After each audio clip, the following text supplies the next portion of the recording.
안녕하십니까. 이번 시간은 제104회 전산회계 1급 기출문제 풀이를 시작하도록 하겠습니다. 시험은 2022년 10월 2일에 시행된 시험입니다. 문제 1번. 다음 중 기말 재고자산 단가 결정 방법이 아닌 것. 선입선출법, 총평균법, 이동평균법 이런 것들은 단가 결정 방법이고 연수합계법은 유형자산의 감가상각 방법 중에 하나이네요. 연수합계법은 유형자산 감가상각 방법 중에 하나입니다. 문제 2번. 다음 자료를 참고로 현금 및 현금성 자산의 금액을 계산하면 얼마입니까?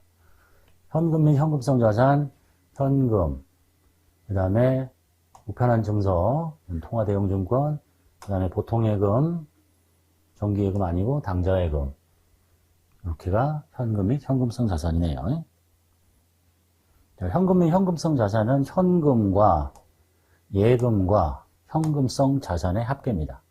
현금에는 통화하고 통화대용증권, 얘가 통화대용증권이죠. 그 다음에 당좌예금, 보통예금, 그리고 현금성 자산.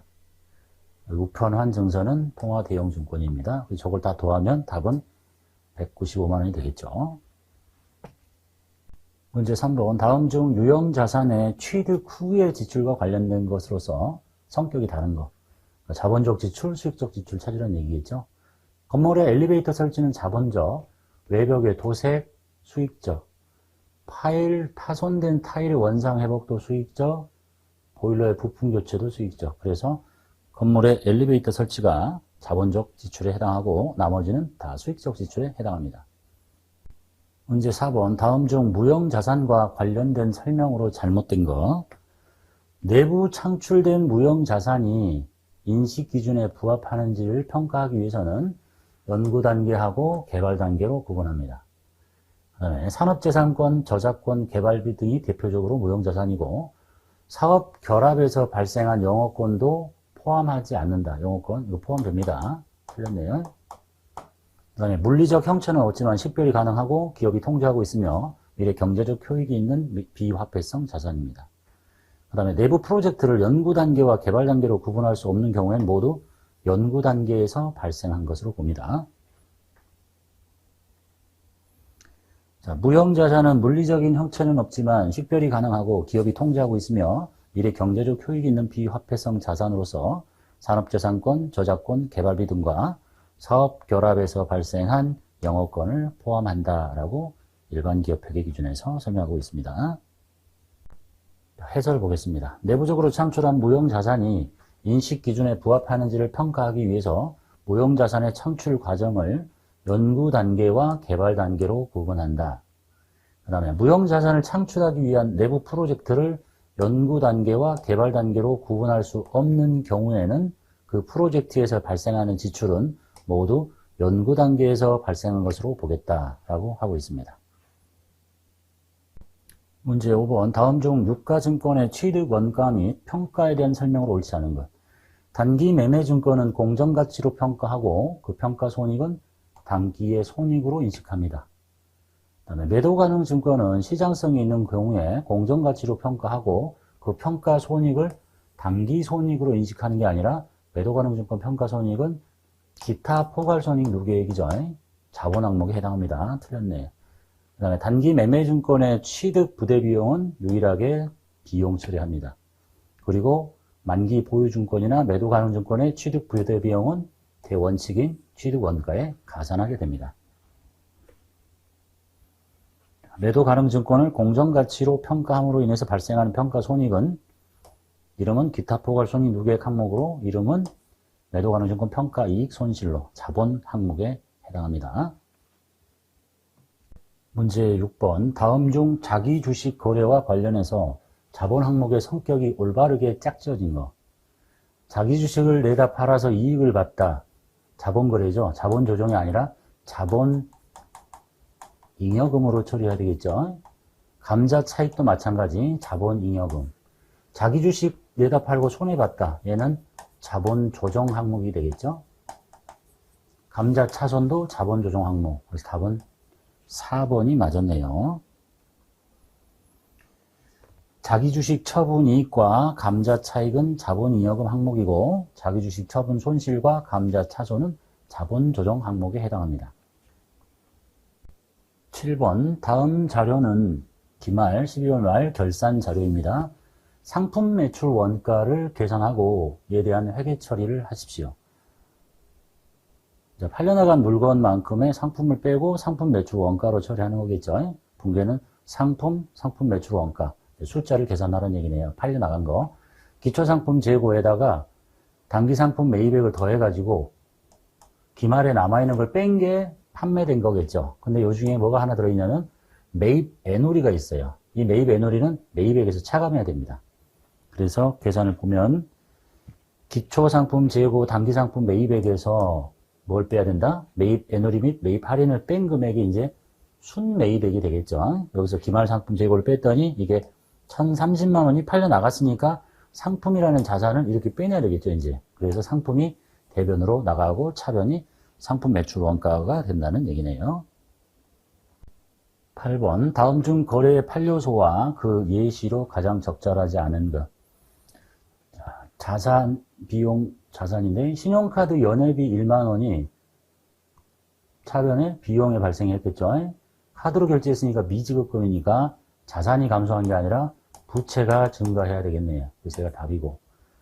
그 다음에 보통예금의 결산 이자가 입금됐으니까 자산이 증가했고 이자 수익이 생겼고 그 다음에 원재료를 사왔으니까 자산이 증가했고 외상이죠. 부채가 증가했고 외상 매입금을 결제하니까 부채가 감소하고 부채가 감소함과 동시에 카드로 결제했죠. 부채가 다시 증가하네요. 그래서 2번은 분계를 하면 차변이 수수료 비용이고 대변이 미지급금이니까 1번이 그래서 부채가 증가하는 것이 맞다라는 얘기입니다. 문제 9번 다음 중 제조 원가 명세서에서 확인할 수 없는 것. 제조 원가 명세서는 뭐 재료비, 기초재료, 단기 원재료 매입, 기말재고 그래서 단기 총 제조 원가, 기초제공품, 기말제공품 더해서 단기 제품 제조 원가. 이 기말제품 재고액은 손익계산서의 매출에 또는 뭐 재무상태표에서 볼 수 있는 자료네요. 기말제품 재고는 손익계산서하고 재무상태표에서 확인할 수 있습니다.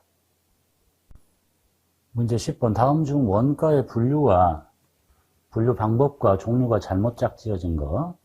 원가 행태에 따른 분류는 변동원가, 고정원가 맞고 통제 가능성에 따라서 역사적하고 예정이 아니라 통제 가능원가, 통제 불능원가. 추적이 되면 직접원가, 안 되면 간접원가. 의사결정과 관련 있으면 관련원가, 매몰원가는 의사결정에 고려할 필요가 없는 원가.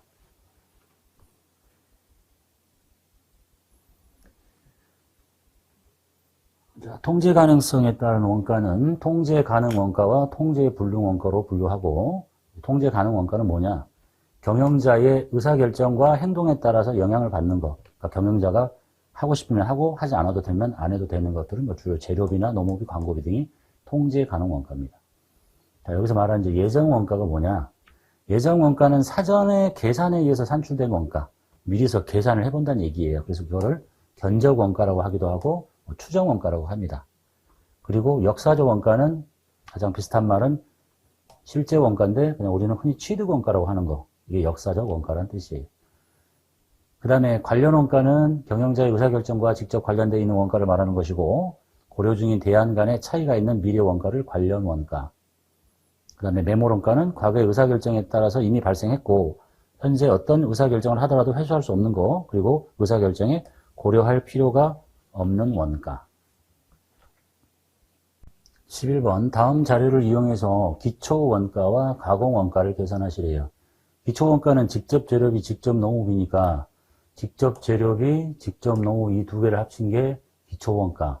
가공원가는 직접 농업비에다가 제조 간접비를 더한 거죠. 이 제조 간접비는 간접 재료비, 간접 농업비, 간접 제조 경비가 다 합쳐진 거. 이렇게 더한 게 답이라는 얘기네요. 자, 그래서 직접 재료비하고 직접 농업비 10, 20 합친 게 기초원가.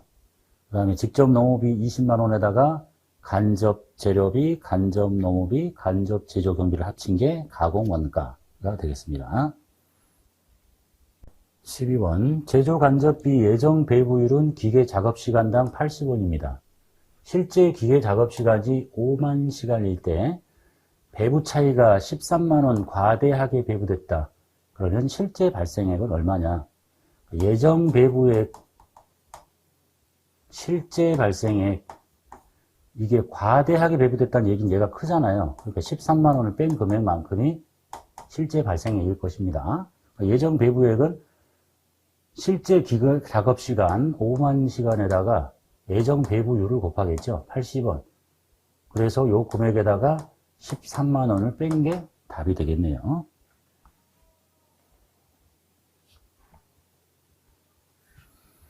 해서 볼게요. 제조 간접비 예정 배부에 과다하게 배부됐다. 그게 실제다.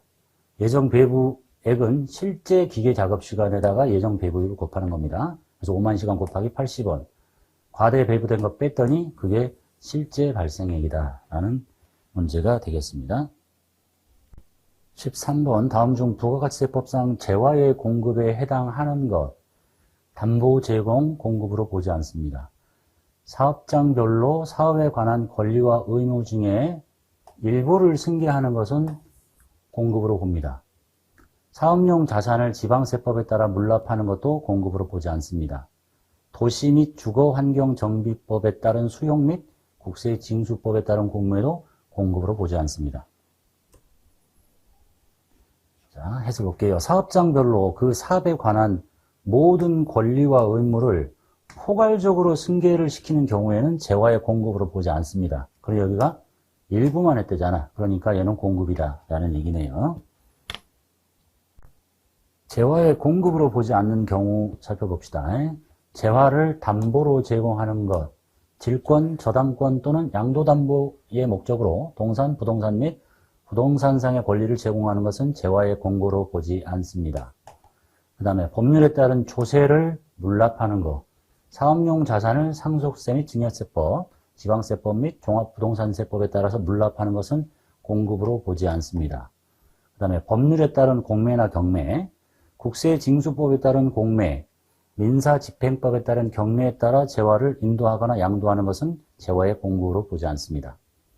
그 다음에 법률에 따른 수용, 도시 및 주거환경정비법 등에 따른 수용 절차에서 수용 대상 재화의 소유자가 수용된 재화에 대한 대가를 받는 경우에도 재화의 공급으로 보지 않습니다. 14번 다음 중 부가세법상 과세표준에 포함하는 것 공급에 대한 대가의 지급이 지체되었음을 이유로 받는 연체이자는 과세표준에 포함하지 않습니다. 매출 애누리, 매출 환입 및 매출 할인 포함하지 않습니다. 수입하는 재화에 대한 관세의 과세 가격과 관세 및 개별 소비세는 과세표준에 포함됩니다. 공급받는 자에게 도달하기 전에 파손, 훼손되는 경우에는 또는 멸실된 재화의 가액은 공급으로 보지 않습니다. 과세표준에 포함하지 않습니다. 재화의 수입에 대한 부가세 과세표준은 그 재화에 대한 관세의 과세 가격, 그 다음에 관세, 개별 소비세, 주세, 교육세, 농어촌 특별세 및 교통에너지 환경세를 합한 금액이 과세표준입니다. 그래서 수입하는 재화에 대한 관세의 과세 가격과 관세 및 개별 소비세는 과세표준에 포함되는 것입니다. 15번 부가가치세법상 부동산 임대 용역을 공급하는 경우 전세금 또는 임대보증금에 대한 간주임대료의 공급 시기로 옳은 것. 간주임대료 여기가 1기, 2기, 여기가 예정 13, 4, 5, 6 이렇게 되어 있다면 여기 과세기간에 대해서 간주임대료를 계산해야 되겠다. 보증금을 뭐 어느 순간 받는 게 아니라 계속 갖고 있기 때문에 그럼 요 날로 하는 거예요. 여기 끝나는 날. 요쪽에 대해서는 요 끝나는 날. 그게 바로 예정신고 기간의 종료일 또는 과세기간의 종료일이라는 뜻입니다.